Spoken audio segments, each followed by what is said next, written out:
নিতাই চাঁদের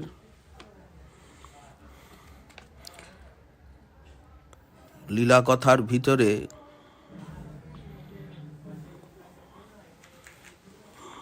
জগাই মাধাই উদ্ধার লীলা নবদ্বীপে এটি একটি প্রধান ঘটনা। কারণ নিতাই চাঁদের অসাধারণ কারুণ্য শক্তির প্রকাশ। পতিত উদ্ধারণ কার্যে তার অলৌকিক কারুণ্য শক্তি কত ব্যাপকভাবে ক্রিয়াশীল হয়েছে, কিভাবে তিনি নিত্য বা শাশ্বত প্রেমানন্দ দানে আপামরকে ধন্য করছেন, এই মহাপাতকী উদ্ধার লীলাই তার উজ্জ্বল সাক্ষী প্রদান করছে। একদিন মহাপ্রভু শ্রীপাদ নিত্যানন্দ এবং হরিদাস ঠাকুরকে আহ্বান করে বললেন, শুনো শুনো নিত্যানন্দ, শুনো হরিদাস, সর্বত্র আমার আজ্ঞা করহ প্রকাশ। প্রতি ঘরে ঘরে গিয়া করো এই ভিক্ষা, কৃষ্ণ ভজ কৃষ্ণ বলো করো কৃষ্ণ শিক্ষা। ইহা বই আর না বলিবা বলাইবা, দিবা অবসানে আসি আমারই কহিবা। তোমরা করিলে ভিক্ষা, যেই না বলিব, তবে আমি চক্রহস্তে সবারে কাটিব। মহাপ্রভুর এই আদেশ যেন মহারাজাধিরাজের আজ্ঞার মতো। বৈষ্ণবগণ মহানন্দে হাসছেন। নাম সংকীর্তনের বিজয় ডঙ্কায় চতুর্দিক নিনাদিত করে তুলবেন প্রভু। এই জন্য এত আনন্দ উল্লাস ভক্তগণের। এত সব পার্ষদ থাকতে নিতাই চাঁদকে এবং হরিদাস ঠাকুরকেই বা কেন আজ্ঞা প্রদান করলেন? হরিদাস ঠাকুর নামাচার্য, নাম সাধনায় মহাসিদ্ধ পুরুষ। তাকে দেখলেই মুখে কৃষ্ণ নাম উদিত হবে, এবং সাক্ষাৎ প্রেমানন্দ স্বরূপ নিতাই চাঁদ তৎক্ষণে তাকে প্রেমানন্দ প্রেম ধন দান করে ধন্য করবেন। এটাই উদ্দেশ্য। উভয়ে রাজপথে বেরোলেন। আজ্ঞা পাই দুইজনে বুলে ঘরে ঘরে, বলো কৃষ্ণ গাও কৃষ্ণ ভজহ কৃষ্ণেরে। কৃষ্ণ প্রাণ কৃষ্ণ ধন কৃষ্ণ সে জীবন, হেন কৃষ্ণ বলো ভাই হই একমন। এই মতো নদিয়ায় প্রতি ঘরে ঘরে বলিয়া বেড়ান দুই জগত ঈশ্বরে। দোহার সন্ন্যাসী বেশ যান যার ঘরে, আথে ব্যথে আসি ভিক্ষা নিমন্ত্রণ করে। নিত্যানন্দ হরিদাস বলে এই ভিক্ষা, কৃষ্ণ বলো কৃষ্ণ ভজ করো কৃষ্ণ শিক্ষা। এই বলি দুইজন চলি যায়, যে হয় সুজন সেই বড় সুখ পায়। অপরূপ শুনি লোক দুইজন মুখে, নানা জনে নানা কথা কহে নানা সুখে। কৃষ্ণ ভজন এবং কৃষ্ণ বিষয়িনী শিক্ষার জন্য জনসাধারণকে প্রবোধিত করছেন হরিদাস ঠাকুর এবং নিতাই চাঁদ। সজ্জন মাত্রই পরমানন্দ লাভ করছেন, উপদেশ গ্রহণ করছেন। কিন্তু দুষ্ট যারা, তারা বিপরীত বুঝে নানা কথা বলছে। কেউ বলছে তোমরা মন্ত্রদোষে ক্ষিপ্ত হয়েছ, আমাদেরও পাগল করতে এসছো। কেউ বা মার করে পিছনে ছুটছে, তিরস্কার করছে। সরস্বতী দেবী বহির্মুখদের মুখেও স্তব করছেন।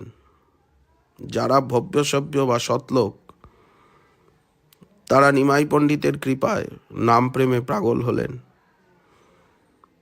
আর যারা অসৎ অনিত্য মায়ার খেলায় মত্ত, তাদের মায়ার খেলা নিমাই নষ্ট করে দিয়ে তাদেরকেও প্রেম ধর্মে পাগল করবে। সরস্বতী তাদের মুখে এই ব্যাখ্যাই করছেন।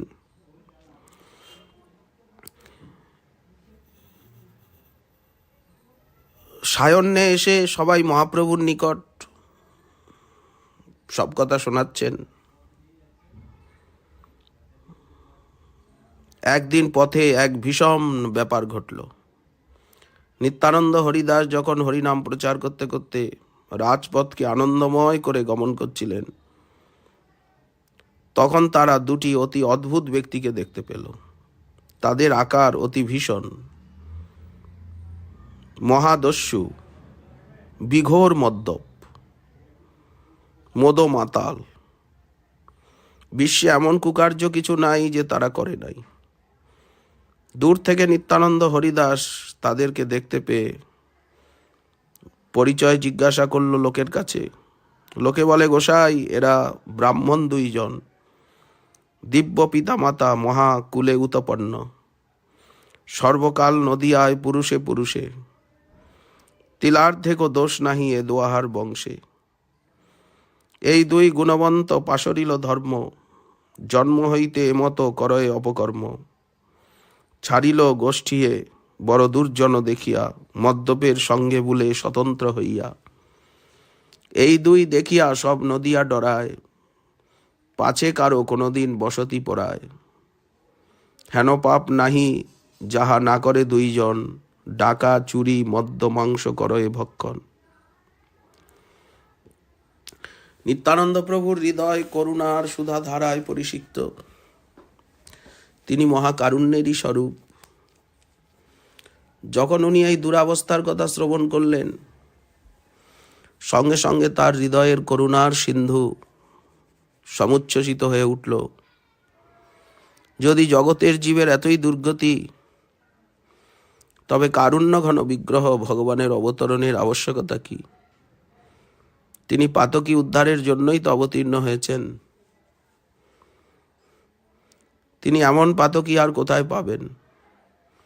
বিশেষত তার আবির্ভাব স্থলে এই নবদ্বীপে, নদিয়ায় যদি এইরূপ পাতকী থাকলো, তিনি অবতীর্ণ হয়ে যদি লুকিয়েই থাকলেন, মহাকারুণ্য যদি প্রকাশই না করলেন, তবে তার অবতরণের প্রয়োজন কি ছিল? এই দুই মহাপাতকীর উদ্ধার সাধন যদি করেন দয়াময় গৌরহরি, তবেই জগৎ তার কৃপার প্রভাব অনুভব করতে পারবে। জগাই মাধাইয়ের দুর্গতি দর্শন করে পতিত পাবন প্রভু নিতাই চাঁদের কারুণ্য কেন্দ্র কম্পিত হয়ে তার অন্তরে তাদের নিমিত্ত কিরূপ সংকল্প জেগেছিল, চৈতন্য ভাগবতে তার বিবৃতি রয়েছে। তবে হও নিত্যানন্দ চৈতন্যের দাস, এই দুয়েরে করাও যদি চৈতন্য প্রকাশ। এখনে যে মদে মত্ত আপনা না জানে, এই মতো হয় যদি শ্রীকৃষ্ণের নামে। মোর প্রভু বলি যদি কান্দে দুইজন, তবে তো সার্থক মোর যত পর্যটন। যে যে জন এই দুইয়ের ছায়া পরশিয়া, বস্ত্রের সহিত গঙ্গা স্নান কইল গিয়া, সেই সব জনে যবে এ দোহারে দেখি, গঙ্গা স্নান হেন মানে তবে মোরে লেখি। এই যে পরদুঃখ দর্শনে চিত্তের দ্রবাবস্থা, এরই তো নাম করুণা। সেই দুঃখ দূরীকরণের জন্য যে সংকল্প, এটাই তো করুণার কার্য। সমস্ত পাপ তাপাদি দূর করে তাদেরকে কৃতার্থ করবার জন্য যে সংকল্প হৃদয়ে যাচ্ছে, এটাই তো মহাকারুণ্যের পরিচয়। তাদেরকে পতিত পাবন করবার সংকল্প, আজন্ম সঞ্চিত নিজের সমস্ত স্বীকৃতি দান করবার জন্য ব্যগ্র। এখানেই তো কারুণ্যের পরাকাষ্ঠা।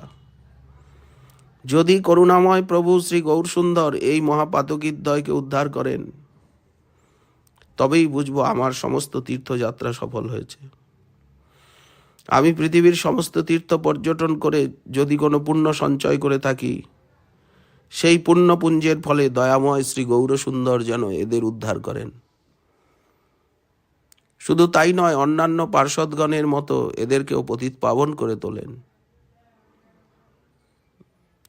নিতাই চাঁদ জীবতত্ত্ব নন, তিনি ব্রজের সাক্ষাৎ বলদেব। পুণ্য সঞ্চয়ের নিমিত্ত তার তীর্থ পর্যটন নয়, তীর্থকে ধন্য করার জন্য, জীব উদ্ধারের জন্যই তীর্থে তীর্থে ঘুরছেন। তিনি নিজে ইচ্ছা করলে জগাই মাদাইয়ের মতো শত শত পাতকীকে উদ্ধার করতে পারেন, কিন্তু গৌর সুন্দরের করুণার মহিমা প্রকটন করাই তার উদ্দেশ্য। নিত্যানন্দ প্রভুর সে মহিমা অপার, পতিতের ত্রাণ লাগি যার অবতার। এই মতো চিন্তিয়া মনে হরিদাস প্রতি, বলে হরিদাস দেখো দোহার দুর্গতি। ব্রাহ্মণ হইয়া হেন দুষ্ট ব্যবহার, এ দোহার জম ঘরে নাহি প্রতিকার।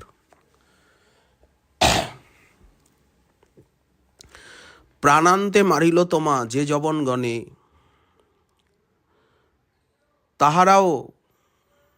তাহারও করিলা তুমি ভালো মনে মনে। যদি তুমি শুভানুসন্ধান করো মনে, তবে সে উদ্ধার পায় এই দুইজনে। তোমার সংকল্প প্রভু না করে অন্যথা, আপনে কহিলা প্রভু এই তত্ত্ব কথা। হরিদাস ঠাকুরও নিত্যানন্দ প্রভুর মহিমা জানেন, নিত্যানন্দ প্রভুও হরিদাস ঠাকুরের মহত্ব জানেন।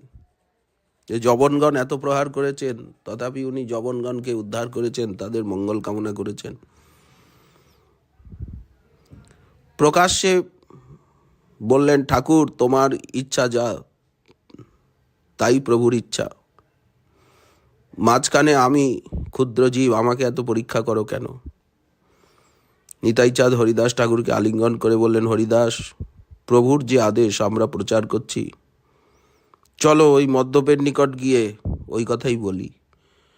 সকলকেই তো কৃষ্ণ ভজন করাবার নিমিত্ত প্রভু আদেশ করেছেন। পাপী তাপীদের নিকট গিয়ে তার আজ্ঞা বিশেষভাবে ঘোষণা করতে হবে। প্রভুর আদেশ ঘোষণা করবার ভার আমাদের উপরে। তারপরে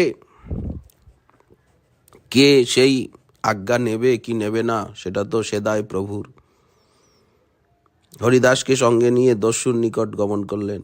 সজ্জনরা নিষেধ করল, ঠাকুর ওদের নিকট যাবেন না, ওদের সাধু সন্ন্যাসী জ্ঞান নেই, ব্রহ্মবধে গোবধে ওদের কোনো দ্বিধা নেই, নিকটে গেলে প্রাণ হারাতে হবে। কিন্তু জীবনের ভয় তাদের নিকট অতি তুচ্ছ। নির্ভীক ওই দিকেই অগ্রসর হতে লাগলেন। তারা যাতে শুনতে পায়, একটু দূরে থেকে মহাপ্রভুর আদেশ ঘোষণা করতে লাগলেন। বলো কৃষ্ণ, ভজ কৃষ্ণ, লহ কৃষ্ণ নাম, কৃষ্ণ মাতা, কৃষ্ণ পিতা, কৃষ্ণ ধন প্রাণ। তোমার সবাকার লাগিয়া কৃষ্ণের অবতার, হেন কৃষ্ণ ভজ, সব ছাড়ো অনাচার। আর যায় কোথায়? ঘোরতর মাতাল জগাই মাথায় তাদের মুখে এই কথা শোনা মাত্র ধর ধর বলে তীব্র বেগে ধাবিত হলো। ভাবগতিক দেখে উভয়ে পলায়ন করছে। আমরা তো পূর্বেই আপনাদের নিষেধ করেছিলাম, ওদের কাছে যাবেন না, ওরা মাতাল, পশুর থেকেও অজ্ঞান, ওরা কৃষ্ণ নামের কি বোঝে। দেখলেন তো কি বিপদ। এখন এদের চক্ষুর আড়ালে না গেলে আর রক্ষা নেই। দুষ্টরা হাসতে হাসতে বলল, ভগবান ভণ্ডের উচিত শাস্তি বিধান করেছে। পলায়ন করছেন দুই ঠাকুর। দুই দস্যু তর্জন গর্জন করতে করতে পিছনে পিছনে ধাবিত হচ্ছে। এই ধরি, এই ধরি, এই ধরি, কিন্তু নাগাল পাচ্ছে না। নিত্যানন্দ বলছেন, হরিদাস, তুমি ভয় পাচ্ছ? ভালোই হলো, আজ যদি প্রাণে বাঁচি তবেই রক্ষা। হরিদাস ঠাকুর বলছেন, তোমার বুদ্ধিতে আজ অপমৃত্যু নিশ্চিত আমাদের। দুই প্রভু হাসতে হাসতে পলায়ন করছেন। ওরা মদের নেশায় অবসন্ন, স্থূল দেহ। অল্প দূর ছুটতেই ক্লান্ত হয়ে পড়ল, তর্জন গর্জন করতে করতে নিরস্ত হয়ে বসে পড়ল, আর ওরা দৌড়াতে পারছে না। নিত্যানন্দ হরিদাস দেখলো ওরা বসে পড়েছে পথে, তখন কোলাকুলি করে হাঁপ ছাড়লেন। ঠাকুর, তোমার যেমন চঞ্চল বুদ্ধি মদ্যপকে কৃষ্ণনাম উপদেশ দিতে গিয়েছিলে, আজ আক্কেলটা বেশ ভালো রূপেই হতো। তুমি তো ঘোড়ার মতো ছুটতে পারো, তোমার তো কিছু ভয় নেই। কিন্তু ঠাকুর, আমায় নিয়ে এত টানাটানি কেন? মাতালকে উদ্ধার করতে হয় সে তুমি করবে, তোমার সে শক্তি আছে। পালাতে হয় তুমি দৌড়াতে পারবে। আমি নিজের জ্বালায় মরি, আমার কিসে উদ্ধার হবে এই চিন্তায় তোমাদের চরণতলে পড়ে থাকি। উদ্ধারের জন্য আমাকে নিয়ে এত টানাটানি করো কেন ঠাকুর? আমার দ্বারা কোনো ফলেরই আশা করা উচিত নয়। ফলে লাভের মধ্যে তুমি তো ছুটে পালাবে, আর আমি তো বৃদ্ধ, ওই দস্যুরা আমাকে উত্তম মধ্যম দিয়ে ছাড়বে, আর তুমি তামাশা দেখবে, এই তো তোমার লাভ। ঠাকুর, আজকের থেকে আর আমায় সঙ্গে এনো না। হরিদাস ঠাকুর যখন এই কথা বলে হাসছেন, তখন নিতাই চাঁদ বললেন, তুমি আমার দোষ দাও কেন? আমি কি তোমায় আদেশ করেছি নাকি? যার আদেশে তুমি এসছো তার কাছে চলো না, তার কাছে এই কথা বলো না। উভয়ই মহাপ্রভুর নিকট এসে উপস্থিত হলেন। মহাপ্রভু তারকারাজি বেষ্টিত পূর্ণ শশধরের মতো ভক্তগণ বেষ্টিত হয়ে কৃষ্ণ কথা আলাপ করছেন। ইত্যবসরে নিত্যানন্দ হরিদাস এসে জগাই মাধায়ের দৌরাত্মের কথা বললেন। শ্রীবাস গঙ্গাদাস নিকটে আছেন। প্রভু জিজ্ঞাসা করলেন। তারা তখন জগাই মাধাই সম্বন্ধে তাদের অনুভূতি বক্তব্য বলল।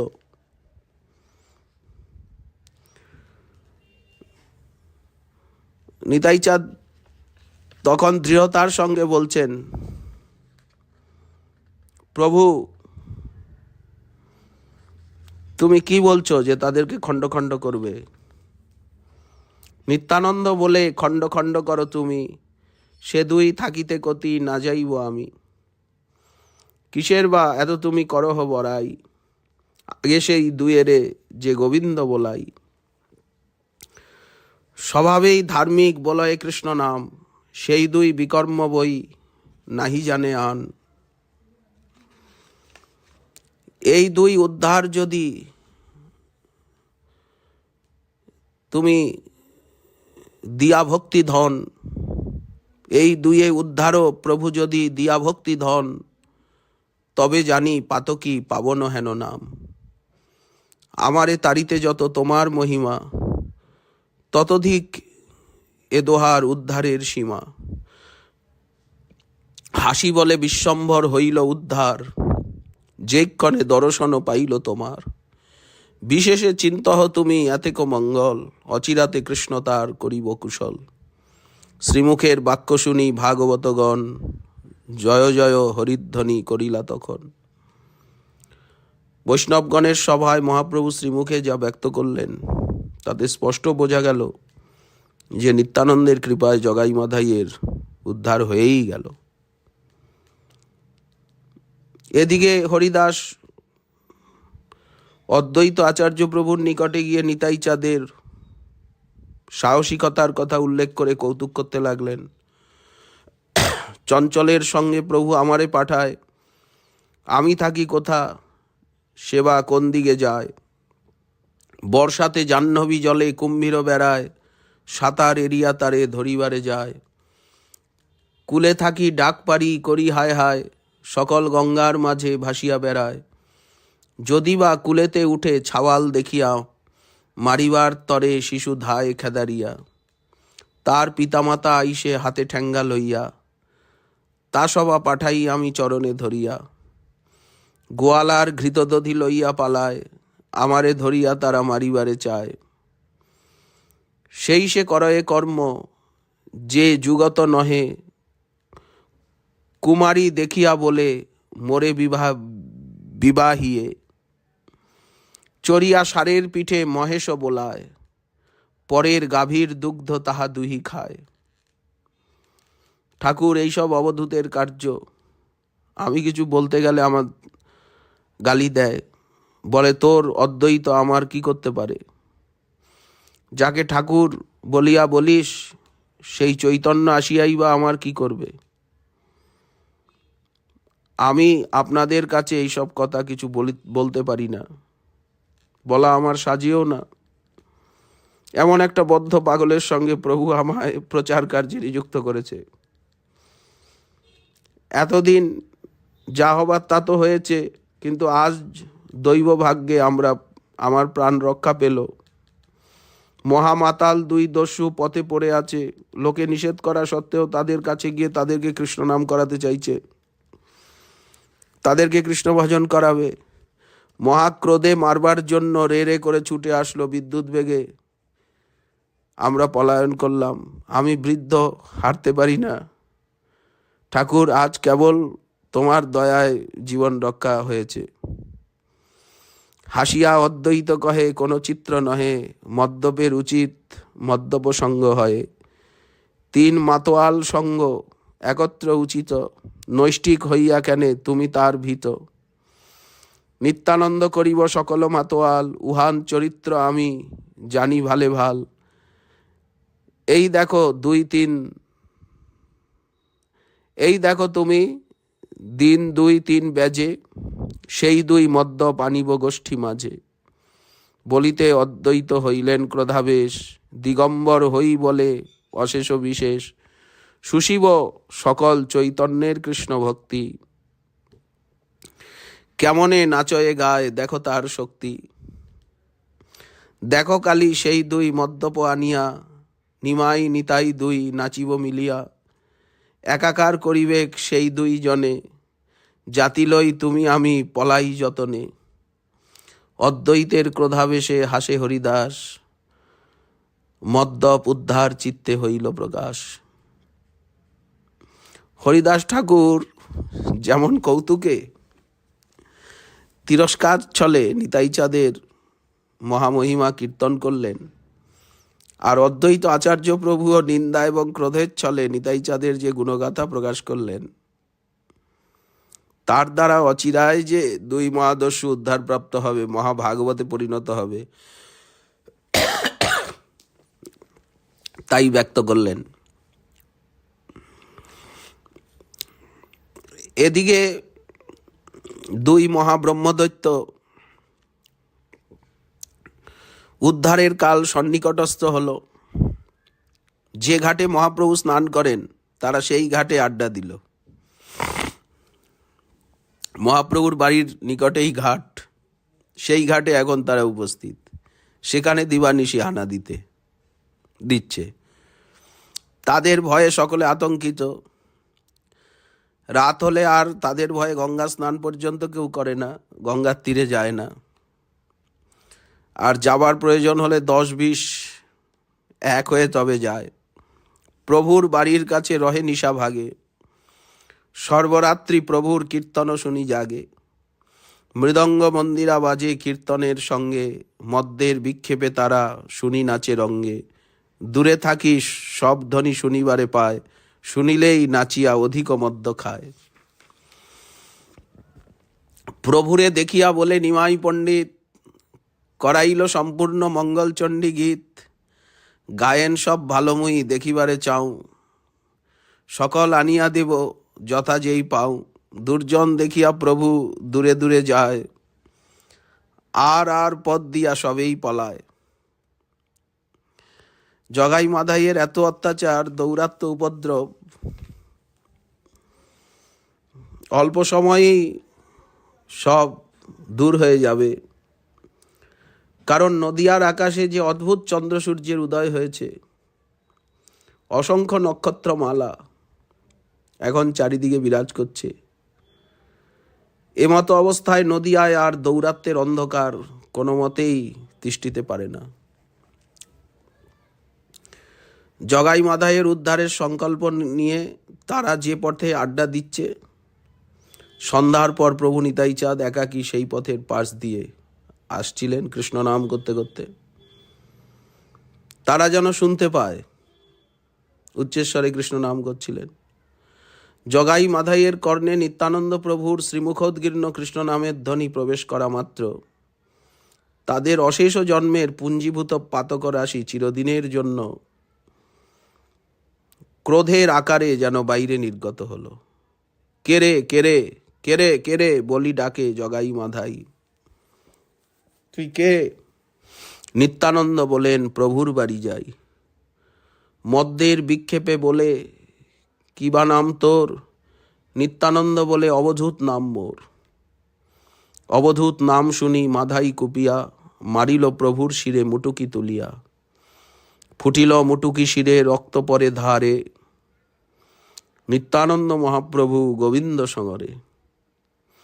মাধাইয়ের সজোরে নিক্ষিপ্ত কলসির কানার আঘাতে নিতাই চাঁদের মস্তক বিদীর্ণ হল, শোণিত ধারায় মুখমণ্ডল সিক্ত হল। দয়াল নিতাইয়ের উদ্দেশ্য ওই পথে আসবার, যার জন্য সেই উদ্দেশ্য সিদ্ধ হলো। তিনি আপন শিরের প্রতপ্ত শোণিত ধারায় জগাই মাধাইয়ের যুগ যুগান্ত সঞ্চিত মহামহা পাতক পুঞ্জকে ক্ষণে প্রক্ষালিত করে দিলেন। শিরের রক্ত না দিয়ে অন্য উপায়ে নিতাই তাদের উদ্ধার করতে পারতেন, কিন্তু তিনি যে নিত্যানন্দ, নিত্যানন্দ বিনা তার তো আর কিছু নাই। তিনি বিশ্বের কারো নিরানন্দ রাখতে পারেন না। যদি জীবের নিরানন্দ দূর করে যে কোনো উপায়ে তাদেরকে যদি নিত্যানন্দ দান করতে হয়, তার জন্য যদি শিরের রক্ত দেওয়ার প্রয়োজনও হয়, তিনি হাসি মুখে তা দিতে প্রস্তুত আছেন। তাই দেখালেন। দয়াল নিতাইয়ের এই চেষ্টায় বা আচরণে বিশ্বের মানুষ তার নিকটে এই শিক্ষাই লাভ করল। ধন্য ধন্য নিতাই চাঁদের করুণা, ধন্য নিতাইয়ের যুগের মানুষ। মাধাইয়ের পাপের বেগ নিঃশেষিত হওয়ার সময়ে সে নিতাই চাঁদকে আর একবার কলসির কানা ছুঁড়ে মারতে উদ্যত হলো। জগাই তাতে বাধা দিল। দয়া হইল জগাইয়ের রক্ত দেখি মাথে, আরবার মারিতে ধরিল দুই হাতে। কেনে হেনে করিলে নির্দয় তুমি দরহ, দেশান্তরী মারিয়া হইবা কোন বড়। এরো এরো অবধূত না মারিও আর, সন্ন্যাসী মারিয়া কোন লাভ বা তোমার। এদিকে নিতাই চাঁদের মুখে হাসি, নয়ন যুগল প্রেমরসে ঢল ঢল, মুখে সুমধুর ভাষা। সে ভাষার কি আকর্ষণী শক্তি! তিনি প্রেম স্নিগ্ধ কণ্ঠে বললেন, ভাই মাধাই, তুমি আমায় মেরেছ, বেশ করেছ, কিন্তু একবার তুমি মুখে কৃষ্ণ নাম বলো। তোমার মুখে কৃষ্ণ নাম শুনলে আমার কত আনন্দ হবে ভাই, তুমিও অতিশয় আনন্দ পাবে। এই দুঃসংবাদ মহাপ্রভুর কর্ণগোচর হলো। তিনি সেই স্থানে ছুটে এলেন। শোণিত রঞ্জিত বদনমণ্ডল নিতাই চাঁদের দর্শন করে ক্রোধে অধীর হলেন। সুদর্শন চক্রকে আহ্বান করলেন। আজ্ঞাবহ সুদর্শন তখনই এসে দর্শন দিল। মহা তেজপুঞ্জ প্রলয়ঙ্কর কালাগ্নিবৎ সুদর্শন মহা সন্ত্রস্ত হয়ে মূর্ছিত হয়ে পড়ল সবাই। প্রমাদ গণিল সব ভাগবতগণ, আথে ব্যথে নিত্যানন্দ করে নিবেদন। মাধাই মারিতে প্রভু রাখিলা জগাই, দৈবেশে পড়িল রক্ত দুঃখ নাহি পাই। পরম করুণ নিতাই চাঁদ প্রভুর নিকট নিবেদন করলেন, প্রভু, এই মহাপ্রেমের লীলায় তো অস্ত্রের প্রয়োগ নাই, এ যে মহাকারুণ্যের লীলা। সুদর্শন সম্বরণ করো, জগাই মাধাইকে রক্ষা করো। বিশেষত মাধাই মারতে উদ্যত হলে জগাই তো আমায় রক্ষা করেছে, তবে যে রক্ত দেখছো এটা দৈবাত ঘটেছে, কেউ দোষী নয়, আর আমার কিছুমাত্র কষ্ট হয়নি। জগাই রাখিল হেন বচন শুনিয়া, জগাইরে আলিঙ্গন প্রভু কইলা সুখী হইয়া। জগাইরে বলে কৃষ্ণ কৃপা করু তোরে, নিত্যানন্দ রাখিয়া কিনিলি তুই মোরে। যে অভীষ্ট চিত্তে দেখো তাহা তুমি মাগো, আজি হইতে হৌ তোর প্রেম ভক্তি লাভ। জগাইরে বড় শুনি বৈষ্ণব মণ্ডল, জয় জয় হরিধ্বনি করিলা সকল। প্রভু যখন জগাইকে বরদান করলেন, তৎক্ষণাৎ জগাই প্রেমে মূর্ছিত হয়ে পড়লেন। প্রভু তাকে চেতন করিয়ে চতুর্ভুজ রূপ দেখালেন, তার বক্ষে শ্রীচরণ অর্পণ করে তাকে চিরতরে ধন্য করলেন। মাধাই নিত্যানন্দকে মারতে উদ্যত হলে তাকে নিষেধ করে এই চরম পুরস্কার পেল জগাই। সুতরাং এই দান নিতাই চাঁদেরই দান।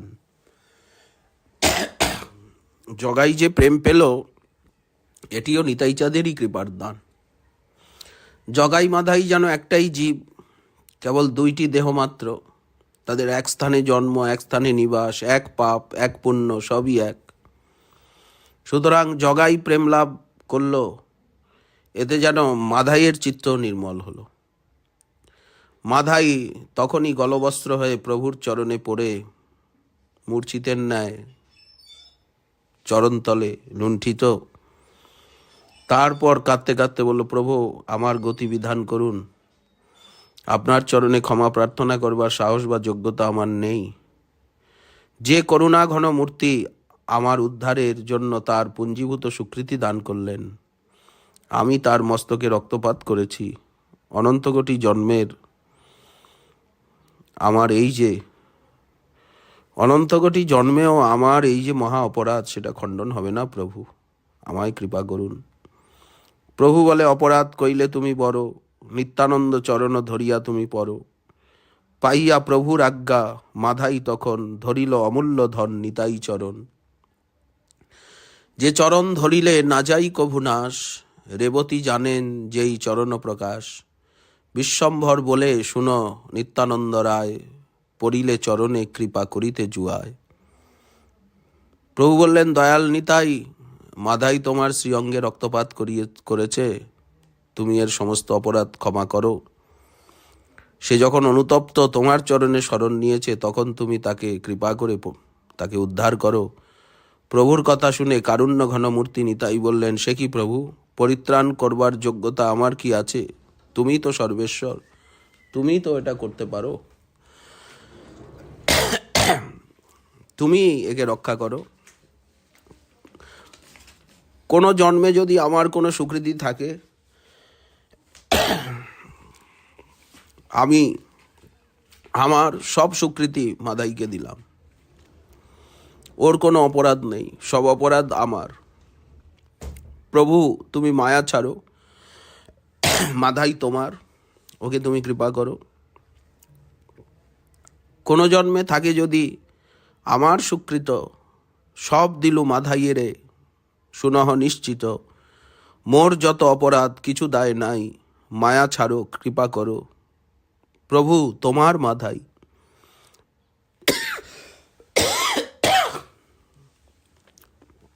মহাপ্রভু বলেন, বেশ, যদি এতই কৃপা করেছ, তবে একবার মাধাইকে তোমার শ্রীঅঙ্গ স্পর্শের অধিকার দাও, তাকে তুমি আলিঙ্গন করো। প্রভুর এই কথা বলবা মাত্র পতিত পাবন নিতাই চাঁদ মাধাইকে বুকে জড়িয়ে ধরলেন। মাধাই কৃতকৃতার্থ হলো। কেবল বাইরেই তার স্পর্শাধিকার দিলেন তা নয়, নিতাই মাধাইয়ের দেহে প্রবিষ্ট হয়ে তাহার অন্তরকে নিত্যানন্দময় করে তুললেন। জগাই মাধাই তখন নিতাই গৌরাঙ্গের চরণে পড়ে স্তব করতে লাগলো। নিত্যানন্দের করুণায় নবদ্বীপের দুই মহা ব্রহ্মদৈত্যের ক্ষণকালের মধ্যে অসাধারণ পরিবর্তন, তারা মহাভাগবতে পরিণত হয়ে গেল। প্রভু বলে, তোরা আর না করিস পাপ। জগাই মাধাই বলে, আর না রে বাপ। প্রভু বলে, শুনো শুনো তুমি দুইজন, সত্য তোরে এই আমি বলিল বচন। কোটি কোটি জন্মে যত আছে পাপ তা তোর, আর যদি না করিস সব দায় মোর। তো সবার মুখে মুই করিব আহার, তোর দেহে হইবে মোর অবতার। মহাপ্রভুর শ্রীমুখের এই কারুণ্যময় বাণী শ্রবণ করে জগাই মাধাই আনন্দে মূর্ছিত হয়ে পড়লেন। মোহ দূরে গেল, প্রেমানন্দ সাগরে ভাসমান হলেন। প্রভু ভক্তগণকে আজ্ঞা করলেন যে এদেরকে আমার বাড়িতে নিয়ে চলো, আজ এদেরকে নিয়েই কীর্তন বিহার করব আমি। ব্রহ্মার দুর্লভ আজি এ দোহারে দিব, এ দোহারে জগতের উত্তম করিব। এই দুই পরশে যে করিল গঙ্গা স্নান, এই দুয়েরে বলিবে গঙ্গার সমান। আজকের থেকে নিত্যানন্দ প্রতিজ্ঞা অন্যথা নাহি হয়, নিত্যানন্দ ইচ্ছা মুই জানিহ নিশ্চয়।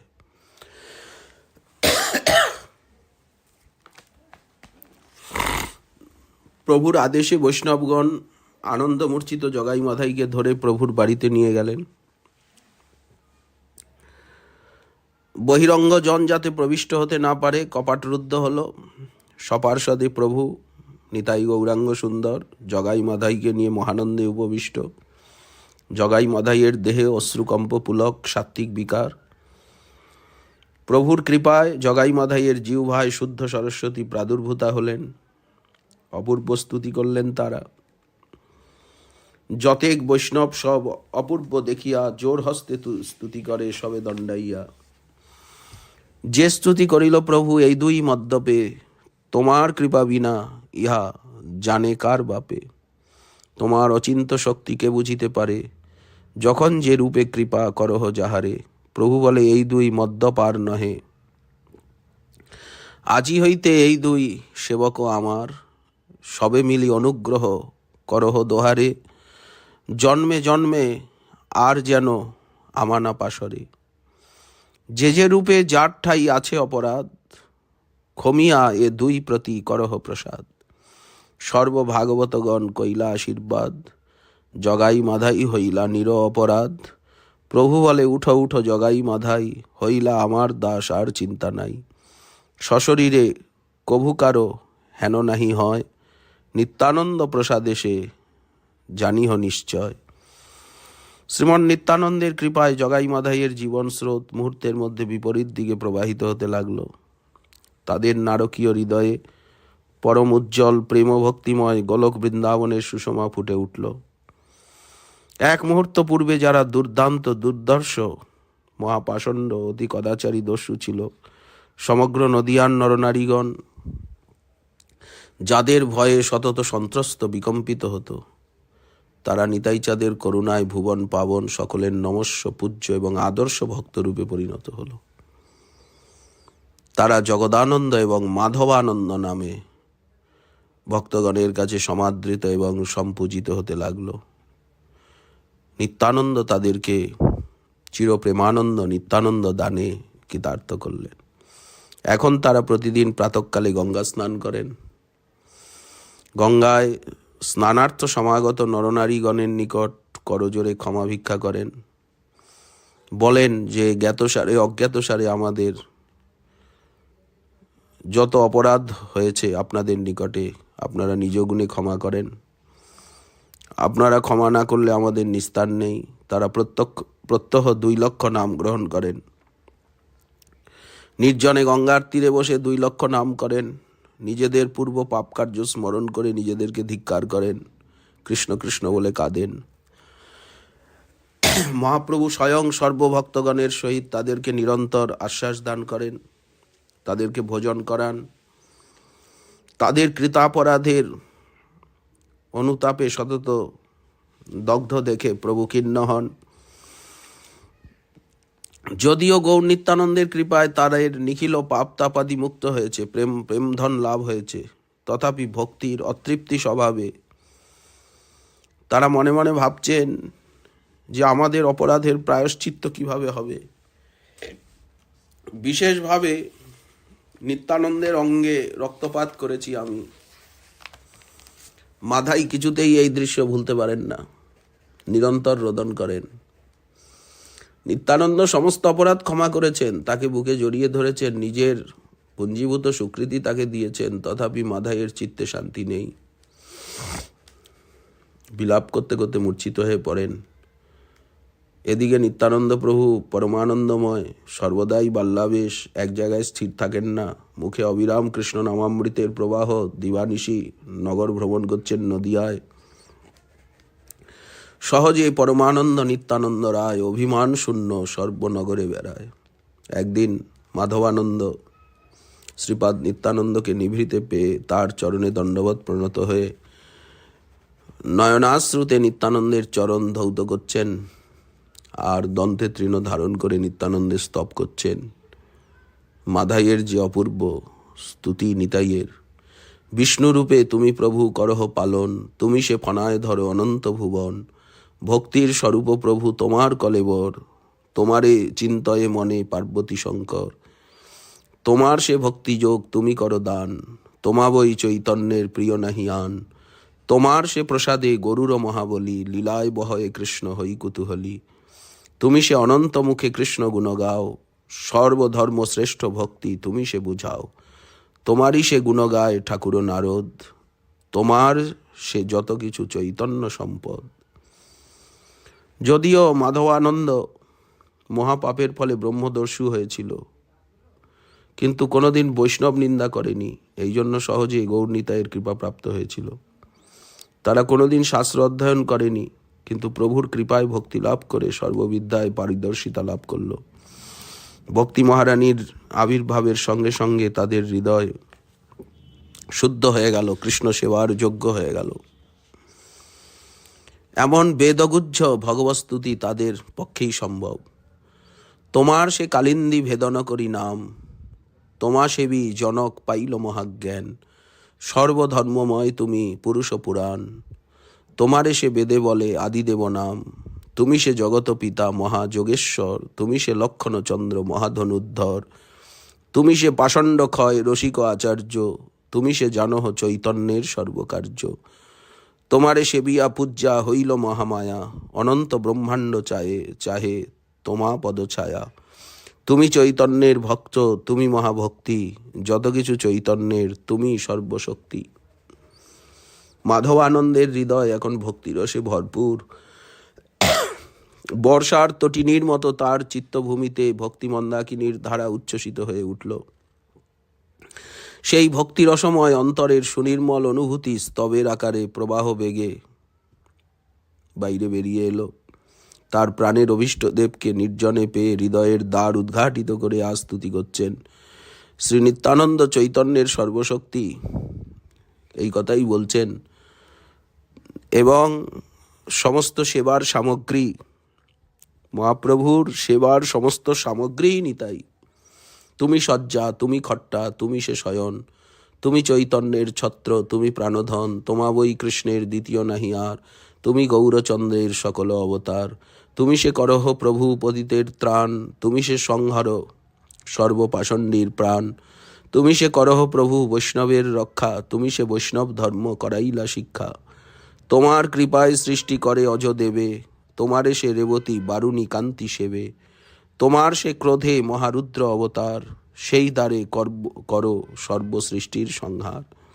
তুমি তো সাক্ষাৎ ব্রজের বলদেব, অনন্তদেব রূপে তুমি কৃষ্ণের শয্যা, শয়ন, আসন, ভূষণ, ছত্র, পতিতের ত্রাণ, পাষণ্ডীর ক্ষয়, বৈষ্ণবের রক্ষা, বৈষ্ণব ধর্মের শিক্ষা ও প্রচার নিত্যানন্দ দ্বারাই তো সম্পন্ন হচ্ছে বিশ্বে জগতে। তার কৃপায় ব্রহ্মা সৃষ্টি করেন, তিনি নিজে বিষ্ণুরূপে পালন করেন, তার ক্রোধেই মহারুদ্রের আবির্ভাব হয়, প্রলয় হয়ে থাকে। সব করেও তুমি কিছু করো না, তুমি সর্ববিষয়ে নির্লিপ্ত। এমনই নিত্যানন্দময় তোমার স্বরূপ, সকল করিয়া তুমি কিছু নাহি করো, অনন্ত ব্রহ্মাণ্ডনাথ তুমি বক্ষে ধরো, পরম কমল সুখ বিগ্রহ তোমার, যে বিগ্রহে করে কৃষ্ণ শয়ন বিহার, সেহেন শ্রীঅঙ্গে আমি করিনু প্রহার, মুই সে দারুণ পাতুকি নাহি আর, পার্বতী প্রভৃতি নব অর্বুদ নারী লইয়া, যে অঙ্গ পূজয়ে শিব জীবন করিয়া, যে অঙ্গ স্মরণে সর্ববন্ধ বিমোচন, হেন অঙ্গে রক্ত পড়ে প্রভু মহার কারণ। এই যে অনুতাপ, হায় আমি কি করলাম, কৃষ্ণের সুখবিহার স্থল, অধিষ্ঠান ক্ষেত্র, পরম সুকমল সুখময় বিগ্রহ, তাতে আমি আঘাত করলাম। হায় আমায় শত শত ধিক, আমার ন্যায় নিদারুণ মহাপাতকী বিশ্বে আর নেই। এই প্রকার বহু কথায় অনুতাপ করতে করতে মাধবানন্দ নিত্যানন্দের চরণ প্রেমাশ্রুতে পরিষিক্ত করতে লাগলেন। নিজকৃত মহা অপরাধের জন্য ক্ষমা প্রার্থনা করলেন। মাধাইয়ের কাকু প্রেম শুনিয়া স্তবন, হাসি নিত্যানন্দ রায় বলিলা বচন, উঠো উঠো মাধাই, আমার তুমি দাস, তোমার শরীরে হইল আমার প্রকাশ। শিশুপুত্র মারিলে কি বাপে দুঃখ পায়, এই মতো তোমার প্রহার মোর গায়। কি বললেন নিতাই চাঁদ? শিশুপুত্র মারিলে কি বাপে দুঃখ পায়, এই মতো তোমার প্রহার মোর গায়। তুমি যে করিলে স্তুতি, ইহা যেই শুনে, সেই ভক্ত হইবেন আমার চরণে। আমার প্রভুর তুমি অনুগ্রহ পাত্র,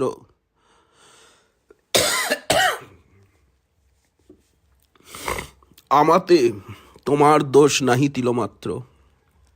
যে জন চৈতন্য ভজে সেই মোর প্রাণ, যুগে যুগে আমি তার করি পরিত্রাণ। না ভজি চৈতন্য যেবা মোরে ভজে গায়, মোর দুঃখে জন্মে জন্মে সেও দুঃখ পায়। এত বলি তুষ্ট হইয়া দিলা আলিঙ্গন, সর্বদুঃখ মাধাইয়ের হইলা বিমোচন। প্রভু নিত্যানন্দ আশ্রিত জনের অন্তরে কোনো প্রকার দুঃখই রাখতে পারেন না। আজ মাধবানন্দের অন্তরে সর্বপ্রকার অনুতাপ আদি দুঃখ নাশ করে তার অন্তরকে নিত্যানন্দময় করে তুললেন। শ্রীমান নিত্যানন্দ প্রভুর এই বিশ্বে অবতরণের যে অন্তরঙ্গ উদ্দেশ্য অতি নিগুড়, মনুষ্য বুদ্ধির সেখানে প্রবেশাধিকার নেই। সাধারণত সে সম্বন্ধে আমরা শাস্ত্রবাক্য এবং মহাজন বাণীতে জানতে পারি যে উপাস্য তত্ত্বের সেবাই তার কার্য। মহাপ্রভুর অবতরণের অন্তরঙ্গ উদ্দেশ্য যে রাধারানীর প্রেমরসের আস্বাদন এবং বিতরণ, সেই আনুষঙ্গিক উদ্দেশ্য বিশ্বজীবকে রাধা প্রেম দান। তদ্রূপ নিত্যানন্দ প্রভুর অবতরণেরও অন্তরঙ্গ উদ্দেশ্য গৌরসুন্দরের সেবা। সে সেবা তার নিজস্ব, অন্যের জন্য সেটা উপদিষ্ট নয়, কারণ আনন্দময়ের এই অন্যান্য সেবা নিত্যানন্দ ভিন্ন আর কিছুই নাই এবং তিনিই করতে সক্ষম। আনুষঙ্গিকভাবে নিতাই চাঁদের কার্য হচ্ছে পতিত উদ্ধার এবং প্রেম প্রচার। আজ নিত্যানন্দ অবতারে দুটি কার্য, এক হচ্ছে গৌরাঙ্গের সেবা আর আনুষঙ্গিকভাবে পতিত উদ্ধার প্রেম প্রচার, সংকীর্তন রস আস্বাদন। অনন্তদেব স্বরূপে শ্রী বলদেব ভগবানের যে বিবিধ সেবা করেন, শাস্ত্রে তার বর্ণনা রয়েছে। দাপরে তিনি বলদেব রূপে কৃষ্ণের সেবা করেছেন, ত্রেতায় লক্ষণ রূপে, কলিতে নিত্যানন্দ রূপে গৌরসুন্দরের নিত্য সহচর হয়ে তার সর্ববিধ কার্যের সহায়ক হয়ে সেবা করছেন। নিত্যানন্দ সতত ছায়ার মতো গৌরসুন্দরের সঙ্গে থেকে কখনো অগ্রজ, কখনো অনুজ। মহাপ্রভুর সঙ্গে শান্তিপুরে অদ্বৈত আচার্যের গৃহে আচার্যের প্রতি প্রভুর যে কৃপাদণ্ড, তখনও তিনি সঙ্গী এবং সহায়। অদ্বৈত আচার্যের প্রেমের আকর্ষণে, প্রেমের আহ্বানে মহাপ্রভুর আবির্ভাব। আচার্য তার আনীত আরাধ্য দেবতাকে সবসময় আরাধনা করতে, তার দর্শন স্পর্শন, তার চরণধূলি নিয়ে নিজেকে পবিত্র করতে উৎসুক। অপরদিকে মহাপ্রভু অদ্বৈত আচার্যকে পূজ্য বুদ্ধি করেন, গুরুবুদ্ধি করেন। তার ওই আচরণে অদ্বৈত আচার্য অসন্তুষ্ট এবং ক্রুদ্ধ। এই জন্য আচার্যকে প্রভুর অগোচরে নিজ কার্য সাধন করতে হয়েছিল। একদিন মহাপ্রভু নৃত্য করতে করতে প্রেমানন্দে মূর্ছিত হয়েছেন। সুযোগ বুঝে অদ্বৈত প্রভু গোপনে মহাপ্রভুর চরণধূলি নিজের অঙ্গে লেপন করলেন।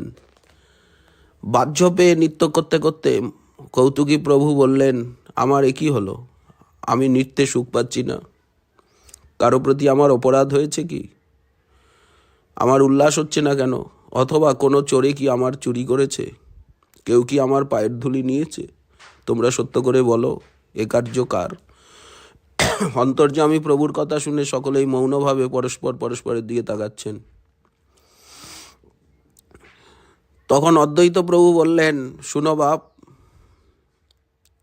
চোরে যদি সাক্ষাতে না পায় তবে তার অগোচর চুরি সে জুয়ায়। মুই চুরি করিয়াছ, ক্ষম মোর দোষ, আর না করিব যদি তোমা অসন্তোষ।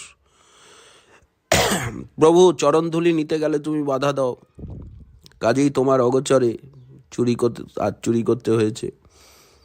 আমি চুরি করেছি, তুমি যদি অসন্তুষ্ট হও তাহলে ক্ষমা করো, আর করব না। অদ্বৈতের ক্ষমা চাওয়ায় প্রভু সন্তুষ্ট তো হলেনই না, বরং মহাক্রুদ্ধ হয়ে বলতে লাগলেন, অদ্বৈতের মহিমা, সকল সংসার তুমি করিয়া সংহার, তথাপিও চিত্তে নাহি বাস প্রতিকার। সংহারের অবশেষ সবে আমি আছি আমি, আমা সংহারিয়া তবে সুখে থাকো তুমি। তপস্বী সন্ন্যাসী জ্ঞানী যোগী খ্যাতি যার, কারে তুমি নাহি করো শুলেতে সংহার। কৃতার্থ হইতে যে আইসে তোমার স্থানে, তাহারে সংহার করো ধরিয়া চরণে। মথুরা নিবাসী এক পরম বৈষ্ণব, তোমারে দেখিতে আইল চরণ বৈভব। তোমা দেখি কোথা সে পাইব বিষ্ণু ভক্তি, আরও সংহারিলে তার চিরন্তন শক্তি। লইয়া চরণধূলি তারে কইলে ক্ষয়, সংহার করিতে তুমি পরম নির্দয়। অনন্ত ব্রহ্মাণ্ডে যত আছে ভক্তি যোগ, সকল তোমারে কৃষ্ণ দিলা উপভোগ। তথাপিও তুমি চুরি করো ক্ষুদ্র স্থানে, ক্ষুদ্র সংহারিতে কৃপা নাহি বাস মনে। তিরস্কারোচ্ছলে অদ্বৈত আচার্যের বিপুল মহিমা কীর্তন করলেন মহাপ্রভু। বৈষ্ণববৃন্দ এই বাণী শ্রবণ করে আনন্দ সাগরে ভাসছেন। প্রভু বললেন, তুমি চুরি করেছ, আচ্ছা আমি কি করতে পারি না? এই বলে মহাপরাক্রমশালী গৌরসিংহ হাসতে হাসতে অদ্বৈতের চরণধুলি লুণ্ঠন করতে লাগলেন। অদ্বৈতকে কাত করে ফেলে আর অদ্বৈত চরণ প্রভু নিজের মস্তকে ঘষতে লাগলেন। তাহার চরণ যুগল, অদ্বৈতের চরণ যুগল প্রভু বক্ষে ধারণ করে বলতে লাগলেন, এই দেখো চোর বেঁধেছি আজ বুকে, আজ চোরকে বুকে বেঁধেছি। চোর শতবারে যা চুরি করে, গৃহস্থ একদিনেই ধরে আর সব উদ্ধার করে নেয়। অদ্বৈত বলয়ে সত্য কহিলা আপনি, তুমি সে গৃহস্থ, আমি কিছুই না জানি। মন বুদ্ধি প্রাণ বুদ্ধি মন দেহ সকল তোমার, কে রাখিব তুমি প্রভু করিলে সংহার। তুমি আনন্দেরও দাতা, তুমি তাপও দাও। তুমি যদি সংহার করো তাহলে কে রাখিব কার বাপ। কিদায় চরণ ধুলি সে রহু পাছে, কাটিলে তোমার শাস্তা কোন জন আছে। তবে যে এমতো প্রভু নহে ঠাকুরালি, আমার সংহার হয় তুমি কুতূহলী। তোমার সে দেহ তুমি রাখো বা সংহর, যে তোমার ইচ্ছা প্রভু তাই তুমি করো। চরণে শরণাগত আমি, তোমার ইচ্ছাস্রোতেই গা ঢেলে দিয়ে আমাকে বাঁচতে হবে। ভক্তিযোগ বুঝাইতে প্রভুর অবতার, হেন ভক্তি না মানিনু এই মন্ত্রসার। অদ্বৈত প্রভু এই আচরণে দুঃখ পেলেন যে মহাপ্রভু আমার পা দুটি নিয়ে মস্তকে ঘষছেন, নিষেধ মানছেন না, আমাকে প্রণাম করছেন। মহাপ্রভু অদ্বৈতের চরণকে বুকে নিয়েছেন। প্রভু যেন অতি ক্রুদ্ধ। শেষে অদ্বৈত প্রভু শান্তিপুরে গিয়ে জ্ঞানের ব্যাখ্যা করছিলেন।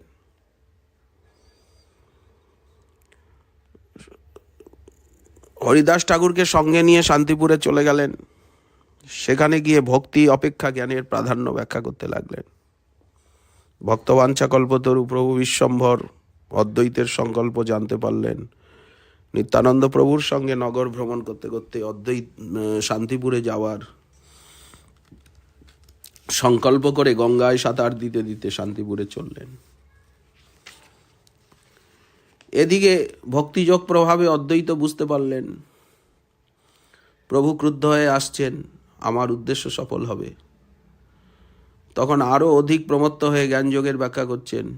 বিশ্বম্ভর নিত্যানন্দ সঙ্গে এসে উপস্থিত, অদ্বৈত জ্ঞানানন্দ রঙ্গে ভাসছেন। সকর্ণে আচার্যের জ্ঞান ব্যাখ্যা শুনতে পেয়ে প্রভু অধিকতর ক্রোধান্বিত হলেন। প্রভুকে দেখে হরিদাস এবং আচার্য তনয় অচ্যুতানন্দ প্রণত হলেন। অদ্বৈত গৃহিণী সীতাদেবী প্রভুর ক্রোধপূর্ণ মুখমণ্ডল আর আরক্তিম নয়নযুগল দর্শনে বিস্মিত এবং ভীত হলেন। কোটি সূর্যের মতো ক্রোধপূর্ণ মূর্তি, ক্রোধ মুখে বলে প্রভু, আরে আরে নারা, বল দেখি জ্ঞান ভক্তি দুয়েকে বাড়া। অদ্বৈত বলয়ে সর্বকাল বড় জ্ঞান, জ্ঞান নাহি যার তার ভক্তিতে কি কাম। জ্ঞান বড় অদ্বৈতের শুনিয়া বচন, ক্রোধে বাহ্য পাশরিলা শ্রী শচীনন্দন। পিণ্ডা হইতে অদ্বৈতেরে ধরিয়া আনিয়া, সহস্তে কিলায় প্রভু উঠানে পারিয়া। অদ্বৈত গৃহিণী পতিব্রতা জগন্মাতা, সর্বতত্ত্ব জানিয়াও করেন ব্যগ্রতা। বুড়া বিপ্র রাখো রাখো প্রাণ, কাহার শিক্ষায় করো এত অপমান। এরো বুড়া বামনেরে আর কি করিবা, কোনো কিছু হইলে এড়াইতে না পারিবা। পতিব্রতার বাক্য শুনি নিত্যানন্দ হাসে, ভয়ে কৃষ্ণ সংরয়ে প্রভু হরিদাসে। অদ্বৈত আচার্য প্রভুর প্রতি মহাপ্রভুর এই যে আচরণ, এটি কি করে সুসংগত হলো? অদ্বৈত আচার্য অতি সম্ভ্রান্ত ব্যক্তি, সুপণ্ডিত, বয়োবৃদ্ধ, বিশেষত মহাপ্রভুর অতি মাননীয়। তিনি ভক্তি অপেক্ষা জ্ঞানকে বড় বললেন। এই জন্যই কি প্রভুর এত ক্রোধ? সচ্চিদানন্দময় ভগবানের লীলাও সচ্চিদানন্দময়ী এবং রসস্বরূপ বলে জানতে হবে। প্রাকৃত দৃষ্টিতে, প্রাকৃত বুদ্ধির দ্বারা লীলার রহস্যের বিচার চলে না এবং তাতে মহা অপরাধ অনিবার্য। মহাপ্রভু যা কিছু করেছেন সেটি অদ্বৈত আচার্যের হার্দ্য এবং কাম্য। তিনি ভক্তি অপেক্ষা জ্ঞানকে বড় বলে ব্যাখ্যা করেছেন। সুতরাং অদ্বৈত আচার্যের প্রতি মহাপ্রভুর এই যে কৃপাদণ্ড, এই কৃপাদণ্ড জগৎকে জানিয়ে দিয়েছে যে প্রভু ভক্তি কত ভালোবাসেন। ভক্তির অপকর্ষ বা ভক্তি সদাচারের কেউ যদি বিরোধী কথা বলেন, তাতে মহাপ্রভু কত দুঃখিত হন। শাস্তি পাই অদ্বৈত পরমানন্দময়, হাতে তালি দিয়া নাচে করিয়া বিনয়। যেন অপরাধ কইনু তেন শাস্তি পাইনু, ভালোই করিলা প্রভু অল্পে এড়াইনু। এখন এসে ঠাকুরালি বলিয়ে তোমার, দোষ অনুরূপ শাস্তি করিলা আমার। ইহাতে সে প্রভু ভৃত্যে চিত্তে বল পায়, বলিয়া আনন্দে নাচে শান্তিপুর রায়। ভৃত্যকে যদি শাসন করা যায় তবেই তো ভৃত্য আনন্দ পায়। আনন্দে অদ্বৈত নাচে সকল অঙ্গনে, ভ্রুকুটি করিয়া বলে প্রভুর চরণে, কোথা গেল এবে মোরে তোমার সে স্তুতি। কোথা গেল এবে তোর সেসব ঢাঙ্গাতি। প্রভু আমি দুর্বাসা ঋষি নই, যার উচ্ছিষ্ট সর্বাঙ্গে লেপন করবে। আমি ভৃগুমুনিও নই, যার চরণচিহ্ন বক্ষে ধারণ করে রাখবে। আমার নাম অদ্বৈত, তোমার শুদ্ধ দাস। জন্মে জন্মে তোমার উচ্ছিষ্টই আমার গ্রাস। তোমার উচ্ছিষ্টের প্রভাবে তোমার মায়াকে আমি গণনা করি না। যখন আমার দোষের অনুরূপ শাস্তি দিয়ে ভৃত্য বলে অঙ্গীকার করেছ, তখন শ্রীচরণ মস্তকে দিয়ে ধন্য করো। এই কথা বলে আচার্য প্রভুর চরণ মস্তকে ধারণ করলেন, দণ্ডবৎ প্রণত হয়ে পড়লেন। সম্ভ্রমে উঠিয়া কোলে কইলা বিশ্বম্ভর, অদ্বৈতের কোলে করি কান্দয়ে বিস্তর। অদ্বৈতের ভক্তি দেখি নিত্যানন্দ রায়, ক্রন্দন করয়ে যেন নদী বহি যায়। ভূমিতে পড়িয়া কান্দে প্রভু হরিদাস, অদ্বৈত গৃহিণী কান্দে কান্দে যত দাস। কান্দয়ে অচ্যুতানন্দ অদ্বৈত তনয়, অদ্বৈত ভবন হইল কৃষ্ণ প্রেমময়। মহাপ্রভু অতিশয় লজ্জিত হয়ে পড়লেন, মুক্তকণ্ঠে ভক্ত মহিমা ঘোষণা করতে লাগলেন। অদ্বৈত গৃহিণী সীতা ঠাকুরানী মদন গোপালের ভোগ আরাধনায় ব্যস্ত হলেন। তিন প্রভু প্রসাদ পেতে বসলেন। ভোজন হইল পূর্ণ কিছুমাত্র শেষ, নিত্যানন্দ হইলা পরম বাল্লাবেশ। সর্বঘরে অন্ন ছড়াইয়া হইল হাস, প্রভু বলে হায় হায়, হাসে হরিদাস। অদ্বৈত আচার্য সামাজিক ব্রাহ্মণ, এঠো উচ্ছিষ্টের বিচার করে চলেন, আর অবধূতের এই কার্য ক্রোধের ছলনায় আগুনের মতো জ্বলে উঠলেন। তিরস্কার ছলে নিত্যানন্দের মহিমাকে ব্যক্ত করলেন।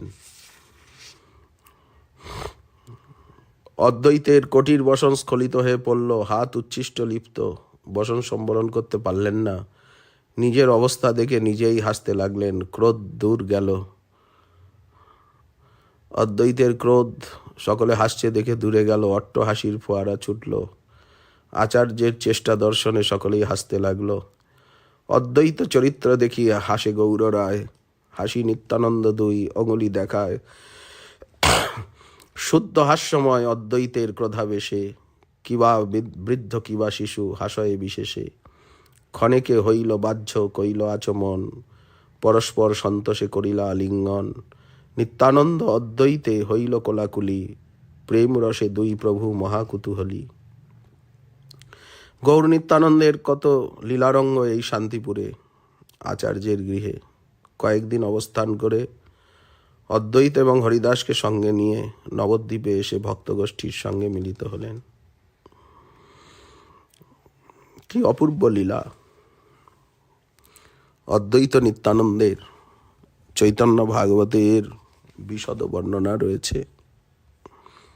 মহাপ্রভুর কৃপা হলে ধীরে ধীরে আমরা আস্বাদন করব।